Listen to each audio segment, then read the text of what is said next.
press the bell icon on the YouTube app and never miss.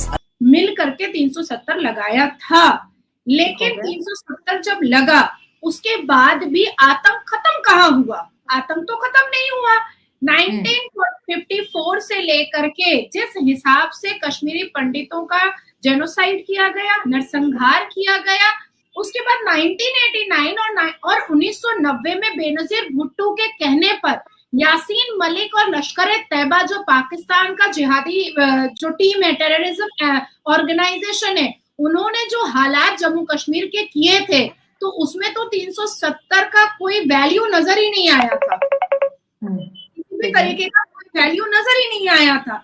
बच्चों के हाथ में पत्थर, युवाओं के हाथ में चापड़, गोली, बम, बारूद और जो अधेड़ उम्र के मुसलमान मर्द थे उनके हाथ में और उनके बिस्तर पर कश्मीरी पंडित की बेटियों को बेआबरू और बेइज्जत और अल्लाह अकबर के नारे पर बलात्कार किया जा। सभी को जय हिंद दोस्तों, आप सभी का हार्दिक स्वागत है जय हिंद रिएक्शंस पे। तो आज की लेटेस्ट और इम्पोर्टेंट वीडियो में आप देखेंगे कि जैसे ही सुप्रीम कोर्ट का 370 पे ऐतिहासिक फैसला आया, वैसे ही भारतीय सुप्रीम कोर्ट की वकील नाजिया लाइक खान जी ने गंगा आरती की। तो चलिए उनका इंटरव्यू देखते हैं। ये वीडियो काफी ज्यादा इंटरेस्टिंग होगी, आपको बहुत कुछ जानने को मिलेगा और बहुत मजा आएगा। तो इसे अंत तक देखें और चैनल पे नए हैं तो चैनल को सब्सक्राइब कर दें ताकि हम आपके लिए लेटेस्ट और इंपॉर्टेंट वीडियोस लाते रहें।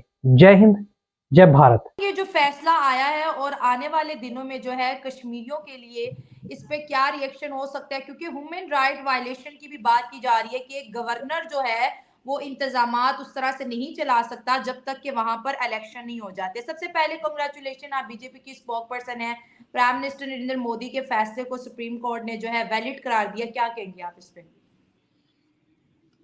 देखिए, अगर प्राइम मिनिस्टर के फैसले को सुप्रीम कोर्ट ने वैलिड करार दिया है तो कानूनी बैरिकेड के अंदर दिया है। मैं आपको बता देना चाहती हूँ कि आर्टिकल 370 का मतलब क्या है। According to the constitution, article 370 was a temporary provision. वो टेम्पररी ही था। 370 आर्टिकल जो था वो टेम्पररी ही था, वो परमानेंट कभी भी नहीं था। वक्त और नजाकत, चाइना, पाकिस्तान और भारत के बीच में जो 7 डेकेड डिस्प्यूट था, उसको मद्देनजर रखते हुए गांधी और नेहरू की सरकार ने मिल करके 370 लगाया था, लेकिन 370 जब लगा उसके बाद भी आतंक खत्म कहाँ हुआ? आतंक तो खत्म नहीं हुआ। 1954 से लेकर के जिस हिसाब से कश्मीरी पंडितों का जेनोसाइड किया गया, नरसंहार किया गया, उसके बाद 1989 और 1990 में बेनजीर भुट्टो के कहने पर यासीन मलिक और लश्कर तैयबा जो पाकिस्तान का जिहादी जो टीम है, टेररिज्म ऑर्गेनाइजेशन है, उन्होंने जो हालात जम्मू कश्मीर के किए थे, तो उसमें तो 370 का कोई वैल्यू नजर ही नहीं आया था। किसी भी तरीके का कोई वैल्यू नजर ही नहीं आया था। बच्चों के हाथ में पत्थर, युवाओं के हाथ में चापड़, गोली, बम, बारूद और जो अधेड़ उम्र के मुसलमान मर्द थे उनके हाथ में और उनके बिस्तर पर कश्मीरी पंडित की बेटियों को बेआबरू और बेइज्जत और अल्लाह अकबर के नारे पर बलात्कार किया जा रहा था। मुफ्ती परिवार और अब्दुल्ला परिवार बेनजीर भुट्टो की जुबान बोल रहे थे। मुफ्ती परिवार और अब्दुल्ला परिवार लश्कर तैयबा की जुबान बोल रहे थे। बच्चों का कोई मुस्तकबिल नजर नहीं आ रहा था, युवाओं का कोई मुस्तकबिल नजर नहीं आ रहा था।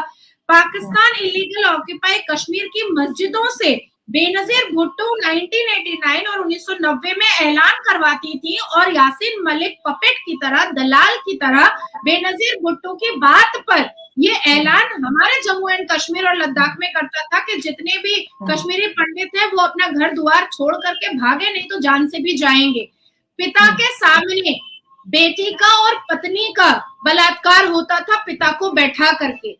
लश्कर तैयबा और यासीन मलिक के हाथ खून से रंगे हुए थे। अब्दुल्ला फैमिली और मुफ्ती फैमिली ने जिस हिसाब से आतंकवादियों का समर्थन किया था और कश्मीर को खून की नदी बनाने में जो उनका सहयोग था, वो तो 370 उसको कंट्रोल नहीं कर पाया था, बिल्कुल भी कंट्रोल नहीं कर पाया था। करोड़ों की भीड़ में जो कश्मीरी पंडित और वाल्मीकि परिवार के लोग जो कश्मीर को छोड़ करके अपनी जान बचा करके अरबों खरबों की प्रॉपर्टी को छोड़ करके जो भागे थे और जो इधर उधर हमारे भारत के विभिन्न राज्यों में जो बसे थे उनको न्याय मिला है, उनको न्याय मिला है आज। तो 370 कभी परमानेंट था ही नहीं।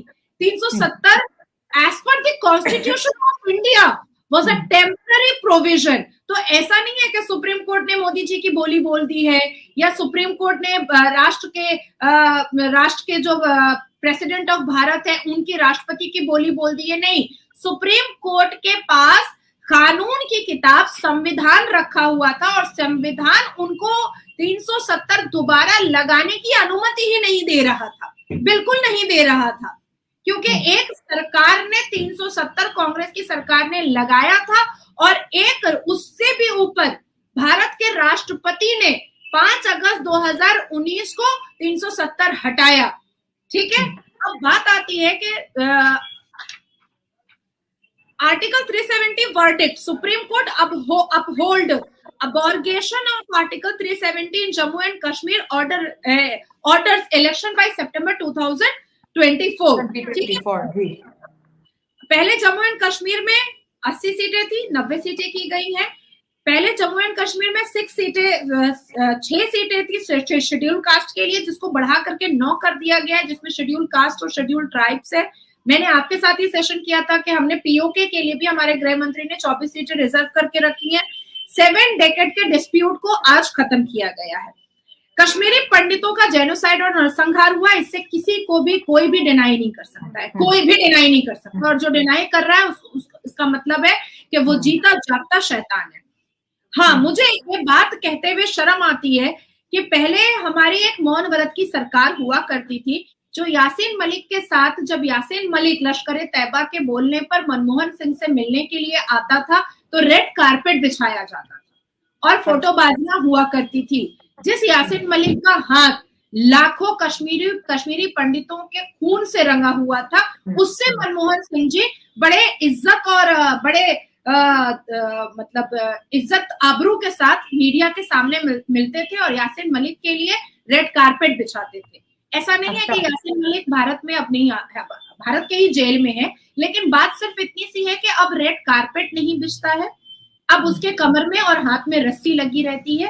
पुलिस ऑफिसर्स होते हैं, ईडी की सिक्योरिटी होती है, कैमरा वाले अभी भी होते हैं। तो पाकिस्तानियों को ज्यादा चिंता करने की जरूरत नहीं है।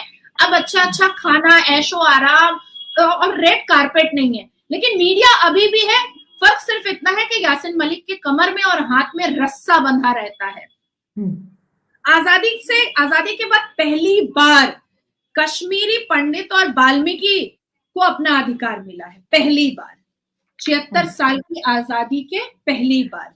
अब बात आती है कि आर्टिकल 370 जो था वो डेमोक्रेसी को अलाउ ही नहीं कर रहा था जम्मू एंड कश्मीर में। जम्मू एंड कश्मीर के हालात को सुधारने में उसने कुछ किया ही नहीं। जम्मू एंड कश्मीर में जो अफरा तफरी का माहौल था उसमें 370 का कोई वैल्यू ही नहीं बना। अब बात आती है कि सुप्रीम कोर्ट ने साफ लफ्जों में कह दिया कि भाई, और स्टैम्प भी लगा दिया है कि जब जम्मू एंड कश्मीर 370 हटने के बाद जब वो भारत की धरती का हिस्सा बन चुका है तो अब उसको कोई भी डिनाई नहीं कर सकता है। कश्मीर हमारा था, हमारा है, हमारा ही रहेगा। No one can deny the president of Bharat decision on 370। 370 was temporary. ये मैं पॉइंट्स वो पढ़ रही हूँ जो honourable supreme court of India ने लिखा है।